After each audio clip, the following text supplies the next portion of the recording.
ഞാനെന്നേ പറഞ്ഞതല്ലേ നിന്നോട് ആ മാർബിൾ ലാൻഡിലൊന്ന് പോയി നോക്ക്. ഇന്ന് ഇന്ത്യയിൽ കിട്ടാവുന്ന ഒട്ടുമിക്ക ബ്രാൻഡുകളും അവിടെയുണ്ട്. മാത്രമല്ല മറ്റെവിടെയും കിട്ടാത്ത കസ്റ്റമർ സർവീസും നിനക്ക് അവിടെ നിന്ന് കിട്ടും. Marble land, Tirur Changaramkulam. ഭാഷകൾക്കും സംസ്കാര വൈവിധ്യങ്ങൾക്കും അതീതമായി സംഗീത സംസ്കാരത്തിലൂടെ ഇന്ത്യയുടെ ആത്മാവിൽ ചിരപ്രതിഷ്ഠ നേടിയ വ്യക്തിത്വമാണ് ലതാ മങ്കേഷ്കർ. ലതാജിയെ നേരിൽ കാണണമെന്ന ആഗ്രഹം സാധിക്കാത്തതിൻ്റെ വേദനയിലാണ് പ്രശസ്ത ഗായിക സരിത റഹ്മാൻ. ലതാജിയുടെ പാട്ടുകൾ മാത്രം ഉൾപ്പെടുത്തി കുച്ച് ദിൽ നേ കഹ എന്ന പേരിൽ സരിത റഹ്മാൻ നടത്തിയ സംഗീതയാത്ര ഏറെ ശ്രദ്ധേയമായിരുന്നു. വാനമ്പാടിയെ അനുസ്മരിക്കുകയാണ് സരിത റഹ്മാൻ. ഏതൊരു ഇന്ത്യക്കാരനൊപ്പവും ഏതൊരു സംഗീതപ്രേമിക്കൊപ്പവും ഇന്ന് ഈ ദുഃഖത്തിൽ, ലതാജിയുടെ വിയോഗത്തിൽ ഞാനും പങ്കുചേരുകയാണ്. ചെറുപ്പകാലം മുതൽ ഉമ്മയിൽ നിന്നാണ് ഞാൻ ലതാജിയുടെ പാട്ടുകൾ കേൾക്കുന്നത്. അവിടെ മുതൽ അങ്ങോട്ട് എത്രയോ പാട്ടുകൾ അതെൻ്റെ മനസ്സിനോട് ചേർന്ന് അങ്ങനെ കിടക്കുകയാണ്.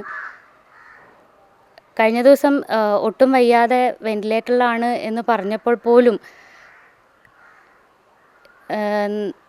നമ്മൾ എന്താ പറയുക, അങ്ങനൊരു നമുക്കത് വിശ്വസിക്കാൻ പറ്റുന്നില്ല. ഇന്ന് രാവിലെ എൻ്റെ ഒരു സുഹൃത്ത് വിളിച്ച് പറഞ്ഞപ്പോഴാണ് ഇപ്പോഴും അതെ, ലതാജിയുടെ പാട്ടുകൾ കേട്ടിട്ടുണ്ടായിരുന്നെങ്കിലും പാടുന്നുണ്ടായിരുന്നെങ്കിലും കുച്ച് ദിൽ നേ കഹ എന്ന പ്രോഗ്രാമോടുകൂടിയാണ് ലതാജി ഒന്നുകൂടെ എൻ്റെ ഹൃദയത്തോട് ചേരുന്നത്. ശ്രീ ജമാൽ കൊച്ചങ്ങാടിയുടെ ലതാജിയെക്കുറിച്ചുള്ള പിന്നെ അവരുടെ പാട്ടുകളെക്കുറിച്ചും ജീവിതത്തെക്കുറിച്ചുമുള്ള ആ പുസ്തകത്തിലൂടെയാണ് ലതാജി ഒന്നുകൂടെ എൻ്റെ മനസ്സിനോട് ചേരുന്നത്. ലതാജി അതൊരു യുഗം, അത് അവസാനിച്ചു നമുക്ക് വിശ്വസിക്കാൻ കുറച്ച് പ്രയാസം. എന്നാലും ഹംകോ മിലി ഹേ ആജ് യേ ഘടിയാ നസീബ് സേ जी भर के देख लीजिए हमको करीब से, फिर आपके नसीब में ये बात हो न हो, शायद फिर इस जन्म में मुलाकात हो न हो, लग जा गले हे हे. ലതാജി ഒന്ന് കാണണമെന്നത് ഏതൊരാളെപ്പോലെ എൻ്റെ ഒരു ആഗ്രഹമായിരുന്നു. കുച്ച് ദിൽ നേ കഹ എന്ന പ്രോഗ്രാം ആ സമയത്ത് പല വിധേനയും ശ്രമിച്ചിരുന്നു നമ്മൾ. അത് കഴിഞ്ഞ് ഡൽഹിയിൽ കുച്ച് ദിൽ നേ കഹ ചെയ്തപ്പോഴും, അതുപോലെ തന്നെ ഈ ലോക്ക്ഡൗണിൻ്റെ തൊട്ട് മുമ്പ് മുംബൈ NCPA എന്ന സംഘടന ലതാജിയുടെ കുച്ച് ദിൽ നേ കഹ എന്ന പ്രോഗ്രാം സംഘടിപ്പിച്ചിരുന്നതാണ്. പക്ഷേ കോവിഡ് ഒരുപാട് നഷ്ടങ്ങൾ നമുക്ക് വരുത്തിയതിൽ എന്നെ സംബന്ധിച്ച് ഒരു പക്ഷേ അവർ കാണാൻ പറ്റിയിരുന്നില്ലെങ്കിൽ പോലും അവർ ജീവിച്ചിരിക്കുന്ന ആ മണ്ണിൽ ഒന്ന് നമുക്ക് ചെല്ലാൻ പറ്റിയിരുന്നെങ്കിൽ എന്നുള്ളത് എൻ്റെ ഒരു വലിയ ആഗ്രഹമായിരുന്നു. എന്തായിരുന്നാലും ലതാജി മാത്രമാണ്. അത് പല വലിയ ആളുകളും പറഞ്ഞതുപോലെ ലോകത്തിന് ഒരു സൂര്യൻ എന്നൊക്കെ പറയുന്ന പോലെ ഒരു ലതാജി.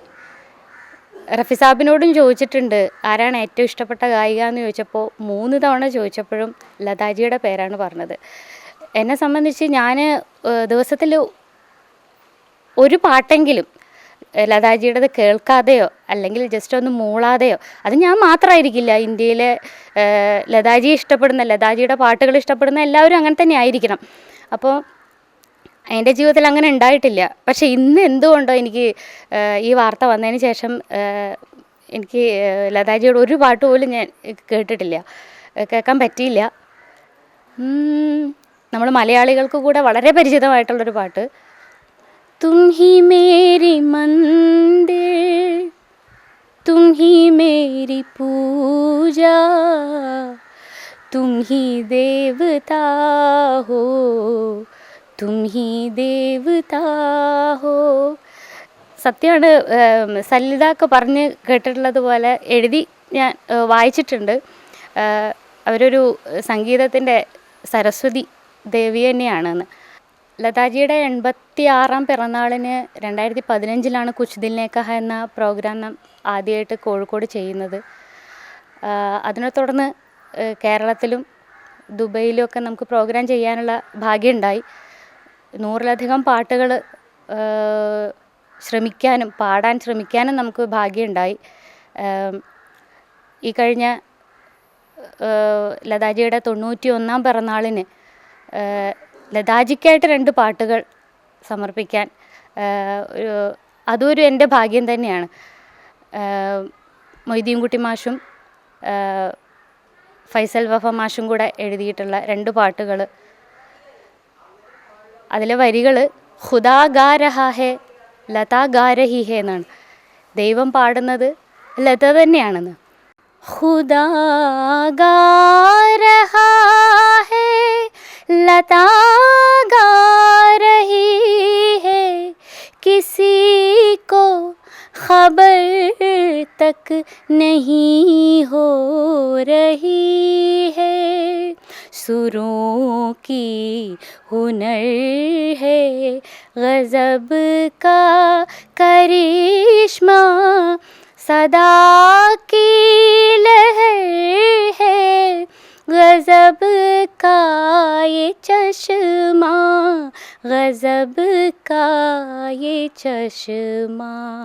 खुदा गा रहा है लता गा रही है, किसी को खबर तक नहीं हो रही है, लता गा रही है. बचपन की मोहब्बत को दिल से न जुदा करना, जब याद मेरी आए मिलने की दुआ करना. बचपन की मोहब्बत को दिल से न जुदा करना, जब याद मेरी आए मिलने की दुआ करना. मोहब्बत ऐसी धड़कन है जो समझाई नहीं जाती, जो समझाई नहीं जाती. मोहब्बत ऐसी धड़कन है.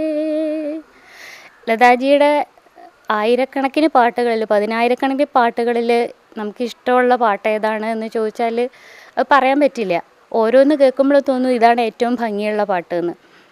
അപ്പോൾ ലോകമുള്ളിടത്തോളം തലമുറകൾ എത്ര കഴിഞ്ഞാലും ലതാജി അങ്ങനെ സംഗീതപ്രേമികളുടെ ഉള്ളിൽ ഓരോ ഇന്ത്യക്കാരൻ്റെയും എക്കാലത്തെയും അഭിമാനമായിക്കൊണ്ട് നിലനിൽക്കുന്നുള്ള കാര്യത്തിൽ സംശയമില്ല. റഫി സാബിനെയൊക്കെ പോലെ തന്നെ